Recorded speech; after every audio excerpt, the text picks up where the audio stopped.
Imagine करो, एक दिन कुछ अनजान लोग अचानक होश में आते हैं और खुद को एक सील्ड सबवे ट्रेन के अंदर पाते हैं। ना कोई एग्जिट, ना कोई एक्सप्लेनेशन। किसी को याद नहीं कि वो यहां कैसे आए। ट्रेन के स्पीकर्स पर अजीब स्टेशन नेम्स अनाउंस होने लगते हैं, ऐसे नाम जो इंसानी जुबान से ज्यादा किसी अननोन एंटिटी के लगते हैं। लेकिन सबसे डिस्टर्बिंग बात अभी बाकी थी। अनाउंसमेंट क्लियर था, हर स्टेशन एक टेस्ट है, और अगर कोई फेल हुआ तो उसके कॉन्सिक्वेंसेस क्या होंगे ये किसी को नहीं पता। पैसेंजर्स के बीच एक क्वाइट यंग मैन भी बैठा था। जब उसने रूल्स सुने तो वो दार के मारे नहीं बल्कि शॉक में फ्रीज हो गया, क्योंकि उसने इस जगह के बारे में पहले सुना था। अर्बन लेजेंड्स, ऐसी स्टोरीज जो इंटरनेट के डार्क कॉर्नर्स में मिलती है, कहानियां जिन्हें लोग सिर्फ फिक्शन समझते थे, लेकिन अब वो लेजेंड्स उसके सामने रियलिटी बनकर खाते थी। और टैब सिचुएशन और भी स्ट्रेंज हो गई। उससे ऐसे इंफॉर्मेशन फ्रैगमेंट्स दिखने लगे जो किसी और को नजर नहीं आ रहे थे। हिडन पैटर्न्स, छुपी हुई वार्निंग्स, और नेक्स्ट स्टेशन के पॉसिबल आउटकम्स, जैसे किसी ने फ्यूचर के कुछ पेजेस उसके सामने खोल दिए हो। पर एक प्रॉब्लम थी, ट्रेन में कोई उसकी बात पर बिलीव नहीं कर रहा था। और शायद बिलीव भी इनफ नहीं होता, क्योंकि कुछ चीजें सिर्फ जान लेने से नहीं बदलती। जैसे जैसे ट्रेन अगले स्टेशन के करीब पहुंचती है, एक टेरिफाइंग क्वेश्चन सबके दिमाग में घूमने लगता है। क्या ये ट्रेन सच में एस्केप की तरफ जा रही है, या फिर हर स्टेशन के साथ धीरे धीरे सबको एग्जिस्टेंस से एरेज कर रही है? और इसी बीच कहानी एक और अनएक्सपेक्टेड टर्न लेती है। एक प्रेजेंटेशन फाइल ओपन की जाती है, जिसे फाइनल रिकमेंडेशन के रूप में सिलेक्ट किया गया था। स्लाइड स्टार्ट होते ही सबकी क्यूरियोसिटी बढ़ने लगती है, क्योंकि अब फोकस एक मिस्टीरियस ऑर्गेनाइजेशन पास शिफ्ट हो रहा था। Day dream. प्रेजेंटेशन में एक छोटा सा ब्लू आउटफिट पहना हुआ कैट मैस्कट नजर आता है। उसके अकॉर्डिंग डे ड्रीम एक फेमस कंपनी है जो हेयर लॉस ट्रीटमेंट इंडस्ट्री में अपने हाईली इफेक्टिव प्रोडक्ट्स के लिए जानी जाती है। लेकिन प्रेजेंटेशन अभी खत्म नहीं हुई थी। कुछ ही देर बाद एक और क्यूट लुकिंग मैस्कट स्क्रीन पर अपीयर होता है और पहले वाली इंफॉर्मेशन को थोड़ा करेक्ट करता है। उसके अकॉर्डिंग कंपनी का main focus hair loss treatment नहीं, बल्कि ब्यूटी प्रोडक्ट्स और स्किन केयर सॉल्यूशंस है। ऑडियंस अभी इस बात को प्रोसेस हाई कर रही होती है कि अचानक एक ग्लोइंग साइन स्क्रीन पर फ्लैश करता है, और जो मैसेज उसमें लिखा होता है वो सबको कंफ्यूज कर देता है। साइन क्लेम करता है कि कंपनी का काम सिर्फ कॉस्मेटिक्स या स्किन केयर तक लिमिटेड नहीं है। असल में उनकी एक्टिविटीज उससे कहीं ज्यादा बड़ी है। प्रेजेंटेशन आगे बढ़ती है और बताया जाता है कि कॉरपोरेशन हर तरह की मेडिसिन डेवलप करती है, ऐसी मेडिसिन जो लोगों की ऑलमोस्ट हर प्रॉब्लम सॉल्व कर सकती है। कंपनी खुद को एक फार्मास्यूटिकल जायंट के रूप में प्रेजेंट करती है, एक ऐसी ऑर्गेनाइजेशन जो ऐसे क्योर्स क्रिएट कर सकती है जो आम इंसान को किसी मिरेकल से कम नहीं लगते।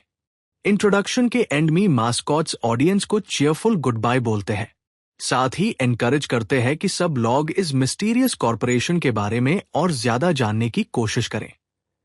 लेकिन उसी वक्त एटमॉस्फेयर अचानक चेंज हो जाता है। स्टेज पर खड़ा स्माइलिंग प्रेजेंटर अपना माइक्रोफोन उठता है और हॉल में बैठे लोगों को एड्रेस करता है। उसकी नेक्स्ट अनाउंसमेंट सबका अटेंशन इंस्टेंटली कैप्चर कर लेती है। वो बताता है कि यहां मौजूद हर एक इंसान को स्पेशली सिलेक्ट किया गया है। ये कोई रैंडम इनविटेशन नहीं था, सबको किसी स्पेसिफिक रीजन की वजह से चूज किया गया था। जैसे ही ये बात सुनाई देती है, ऑडियंस में बैठा एक डार्क हेड यंग मैन तुरंत सीरियस हो जाता है। उसके एक्सप्रेशन से साफ पता चल रहा था कि वो कंपनी का नाम पहले से जानता है, और सिर्फ जानता ही नहीं, उसकी रेपुटेशन से भी अच्छी तरह वाकिफ है, क्योंकि इस ऑर्गेनाइजेशन के बारे में एक बात बहुत फेमस थी। ये कंपनी बार बार ऐसे अचीवमेंट्स हासिल करती थी जो नॉर्मल लॉजिक के हिसाब से इम्पॉसिबल होने चाहिए थे। और अगर इतनी पावरफुल ऑर्गेनाइजेशन ने उन सबको यहां बुलाया है, तो शायद इस इवेंट के पीछे का पर्पस भी उतना सिंपल नहीं है जितना दिख रहा है। प्रेजेंटर गर्व से बताता है कि इस इवेंट के लिए सिर्फ सबसे एक्सेप्शनल नए रिक्रूट्स को चुना गया है, लेकिन एटमॉस्फेयर टैब बादल जाता है जब वो उन्हें एक्सप्लोरेशन डिवीजन में एक्सेप्ट होने की बधाई देता है।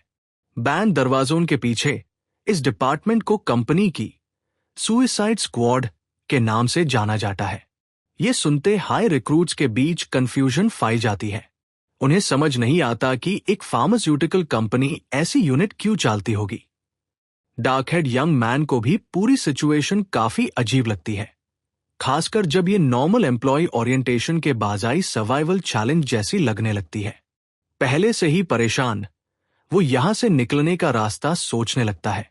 ऑफिशियल हायरिंग प्रोसेस शुरू होने से पहले प्रेजेंटर अनाउंस करता है कि एक अनएक्सपेक्टेड इवेंट होने वाला है। पीछे मुड़कर खड़ा एक सूटेड मैन सबको बताता है कि उनकी एबिलिटीज को मेजर करने के लिए एक प्रैक्टिकल इवैल्यूएशन ली जाएगी। उसके मुताबिक असेसमेंट पूरी तरह रियल वर्ल्ड परफॉर्मेंस पर बेस्ड होगी। एक अनसेटलिंग स्माइल के साथ बॉस कहता है कि उसे सबकी कोऑपरेशन चाहिए होगी। फिर वो अपनी उंगलियां स्नैप करता है और वार्निंग देता है कि किसी भी तरह की लेजीनेस बर्दाश्त नहीं की जाएगी। अचानक लाइट्स बैन हो जाती है और पूरा हॉल अंधेरे में डूब जाता है। रिक्रूट समझने की कोशिश करते हैं कि आखिर हो क्या रहा है। तभी कोई धीरे से कहता है कि उसने कोई अजीब सी आवाज सुनी है। कुछ ही पाल बाद उनके नीचे की जमीन जोर से हिलने लगती है। लगातार आने वाले झटकों के साथ डार्कहेड बॉय की टेंशन बढ़ने लगती है। जब अंधेरा खत्म होता है, सब देखते हैं कि वो एक सबवे ट्रेन के अंदर बैठे हुए हैं। लाउडस्पीकर से एक आवाज पैसेंजर्स का स्वागत करती है और बताती है कि ये ट्रेन किसी भी ऑर्डिनरी स्टेशन पार नहीं रुकेगी। अनाउंसमेंट सबको ध्यान से रूल्स सुनने के लिए कहती है ताकि उनकी जर्नी सेफ रहे। कई रिक्रूट्स डिजिटल डिस्प्लेस को देखकर सोचते हैं कि शायद ये कोई वर्चुअल रियलिटी सिमुलेशन है। वो डोर्स खोलने की कोशिश करते हैं, लेकिन सब फेल हो जाती है। जब उन्हें पता चलता है कि एग्जिट्स लॉक्ड है, टैब पैनिक फैलने लगता है। एक लड़की खिड़की पर हाथ रखकर देखने की कोशिश करती है कि कहीं ये कोई इलैबोरेट एस्केप रूम गेम तो नहीं। लेकिन प्रोटैगनिस्ट समझ चुका होता है कि ये ना कोई मजाक है और ना ही कोई एडवांस टेक्नोलॉजी। अपना सर झुकते हुए लड़का सोचता है कि एक सिंपल जॉब अपॉर्चुनिटी यूज इतनी डिस्टर्बिंग सिचुएशन तक कैसे ले आई। डेयरह्यू एम्प्लॉइज के बीच बेहास शुरू हो जाती है। उसकी गर्दन में लटका बैज दिखता है कि वो एक डेंजरस स्कैवेंजर हंट में पार्टिसिपेंट है। कुछ देर बाद लाउडस्पीकर अगले डेस्टिनेशन का अनाउंसमेंट करता है, स्टेशन ऑफ सैडनेस। जैसे ही ट्रेन धीमी होती है, डोर्स खुलने लगते हैं। उसी पाल प्रोटैगनिस्ट को एहसास होता है कि वो किसी हॉरर स्टोरी जैसी चीज में फंस चुका है। ब्लैक बैकग्राउंड पर दिख रहा एक मैसेज पैसेंजर्स का अबिस ट्रांसपोर्टेशन सिस्टम में स्वागत करता है। इसे पहले एक थाकी हुई यंग वुमन काम खत्म करके बारिश में घर लौट रही थी। थकान इतनी ज्यादा थी कि चलते चलते उसे नींद आ गई। जब उसने दोबारा आंखें खोली तो वो खुद को एक अजीब सबवे कैरेज के अंदर बैठी हुई पाती है। शुरुआत में सब कुछ नॉर्मल लगता है, लेकिन उस जगह के आसपास एक अनसेटलिंग फीलिंग मौजूद थी। ट्रेन की खिड़की से बाहर देखते हुए यूज कुछ डिस्टर्बिंग एबनॉर्मैलिटीज नजर आती है। बाहर का नजारा अजीब सी गड़बड़ की वजह से बिगड़ा हुआ दिख रहा था, जिसे पूरा माहौल असलियत से अलग लगने लगता है। इसी बीच प्रोटैगनिस्ट चुपचाप सब कुछ देख रहा था और कंपनी के इरादों को समझने लगता है। यूज शक होता है कि ये ऑर्गेनाइजेशन नए रिक्रूट्स को खत्म करने के लिए एक अर्बन लेजेंड का इस्तेमाल कर रही है। लाउडस्पीकर दोबारा स्टेशन ऑफ सैडनेस पार पहुंचने का अनाउंसमेंट करता है और वहां उतरने वेल पैसेंजर्स को ट्रेन से बाहर निकलने के लिए कहता है। जैसे ही डोर्स खुलते हैं, एक 30 सेकंड काउंटडाउन दिखाई देता है और तुरंत शुरू हो जाता है। बाहर स्टेशन पूरी तरह सुनसान नजर आता है। घनी धुंध ने पूरे एरिया को ढक रखा था और एक साइंस स्टेशन का नाम कंफर्म कर रहा था। कुछ पैसेंजर्स को वहां कोई खतरा नजर नहीं आता और वो बाहर जाने की बात करते हैं। डार्कहेड लड़का चुप रहता है क्योंकि उसे लगता है कि कुछ बुरा होने वाला है। एक कॉन्फिडेंट रिक्रूट कहता है कि अजीब नाम के बावजूद ये स्टेशन सेफ लग रहा है, लेकिन एक दूसरा पैसेंजर उससे सहमत नहीं होता और सबको ट्रेन के अंदर रहने की सलाह देता है। सूट पहना प्रोटैगनिस्ट भी उसकी बात का सपोर्ट करता है और कहता है कि आम स्टेशंस के नाम ऐसे नहीं होते। धीरे धीरे सबके बीच बेहस बढ़ने लगती है। एक रिक्रूट शिकायत करता है कि वो किसी के ऑर्डर्स नहीं मानेगा और अगर कुछ गलत हुआ तो उसकी जिम्मेदारी किसी और की होगी। एक ब्राउन हेड यंग मैन फैसला लेने से पहले थोड़ा इंतजार करके हालात देखने का सुझाव देता है। तभी पूरी ट्रेन में अलार्म बजना शुरू हो जाता है। काउंटडाउन अपने आखिरी पालन में पहुंच जाता है, जो इस बात का संकेत देता है कि डोर्स बैंड होने वाले हैं। अचानक अफरा तफरी मच जाती है। कई पैसेंजर्स समय खत्म होने से पहले बाहर निकलने के लिए प्लेटफॉर्म की तरफ दौड़ पड़ते हैं। एक आदमी आखिरी सेकंड में दूर के बीच से खुद को बाहर निकल देता है। वो बाहर निकलने में सफल हो जाता है, लेकिन जल्दी ही देख लेता है कि उसके कई साथी बंद होते डोर्स के पीछे रह गए हैं। अंदर रह गए लोगों के बीच गुस्सा फूट पड़ता है। एक पैसेंजर गुस्से में डोर पार मुक्का मारने लगता है, क्योंकि उसके हाथ से बाहर निकलने का मौका निकल चुका था। प्रोटैगनिस्ट उनकी बेचैनी को समझता है। आखिर सब सिर्फ जिंदा रहना चाहते हैं। तभी अचानक सबवे के अंदर लगा डिजिटल डिस्प्ले गड़बड़ करने लगता है। डिजिटल डिस्प्ले पार लाल वार्निंग लेटर्स चमकने लगते हैं। प्लेटफॉर्म पार खड़े दो यंग मैन ट्रेन के अंदर रह गए लोगों के बारे में बात कर रहे होते हैं। उनमें से एक कहता है कि तुरंत बाहर निकलना ही सबसे सही फैसला था, लेकिन उसकी बात पूरी होने से पहले छत से एक काला और अजीब पदार्थ टपकता है और सीधा उसके सर पर गिर जाता है। उसका साथी शॉक में जैम जाता है और समझ नहीं पता कि अभी क्या हुआ। उसी वक्त पूरा स्टेशन लाल रोशनी से भर जाता है। हमला इतनी तेजी से होता है कि शिकार को संभालने का मौका ही नहीं मिलता। डर के मारे वो समझने की कोशिश करता है कि उसके साथ क्या हो रहा है। वो स्टेशन में दौड़ना शुरू कर देता है और दूसरों को चेतावनी देने की कोशिश करता है कि ऊपर से कुछ खतरनाक गिर रहा है। लाल स्लाइम तेजी से पूरे एरिया में फैलने लगता है। जल्द ही अंधेरे रास्तों में मदद की चीखें गूंजने लगती है और सबको समझ आ जाता है कि हालात बहुत खराब हो चुके हैं। ट्रेन के अंदर प्रोटैगनिस्ट भी ये सब सुन लेता है। जबकि बाकी पैसेंजर्स घबरा रहे होते हैं, वो शांत रहता है। उसके हिसाब से अन लॉगॉन ने कंपनी का टेस्ट गलत फैसला लेकर फेल कर दिया। इसी तरह सबसे डरावने हालात में ऑर्गेनाइजेशन के नए रिक्रूट्स का प्रोबेशन पीरियड शुरू होता है। जैसे जैसे ट्रेन अनजान अंधेरे की तरफ बढ़ती है, ग्लास पार धीरे धीरे एक रहस्यमयी सिंबल उभारने लगता है। ये और भी खतरनाक सफर की शुरुआत का संकेत था। कॉरपोरेशन के पीछे की सच्चाई लोगों की सोच से कहीं ज्यादा डरावनी थी। ये ऑर्गेनाइजेशन चुपचाप कई अर्बन हॉरर लेजेंड्स की देखरेख करती थी।